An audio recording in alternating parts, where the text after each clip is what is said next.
श्रीराम समर्थ. प्रपंचातील आसक्ती कमी कशी होईल. आज आमची स्थिती कशी झाली आहे पहा. प्रपंच आम्हाला सुटत नाही. भगवंताचे प्रेम आम्हाला पाहिजे. या प्रपंचावरचे प्रेम न सोडता आम्हाला भगवंताचे समाधान लाभावे अशी आमची इच्छा आहे. खरोखर प्रपंचातले आमचे हे प्रेम व्यभिचारी आहे.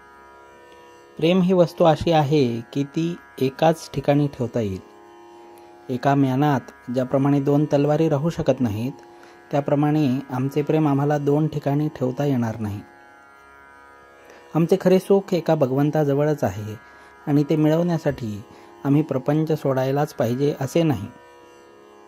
प्रपंचात आम्हाला वाटणारी आसक्ती ही मुख्यतः नाहीशी झाली पाहिजे. शास्त्रात सुद्धा हेच सांगितले आहे. शास्त्र हे अनुभवाचे बनलेले आहे. आमचा अनुभव आम्ही शास्त्राबरोबर पडताळून पाहत नाही. प्रपंचाची खरी किंमत आम्हाला कळल्याशिवाय त्याच्याबद्दल वाटणारी आमची आसक्ती कमी होणार नाही. आज प्रपंचात सुख नाही हे अनुभवाला येऊनही त्याची आसक्ती आम्हाला सुटत नाही.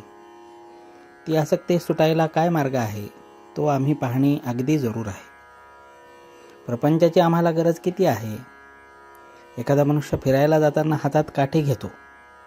त्याला हातात काठी घेणे हे भूषण आहे असे कोणी म्हणत नाही. त्याप्रमाणे भगवंताकडे जायला प्रपंचाची आम्हाला आधारापुरतीच गरज आहे.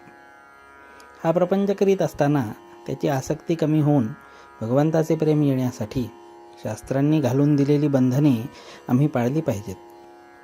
आणि त्यासाठी आपले आचार, विचार आणि उच्चार आम्ही सांभाळणे जरूर आहे.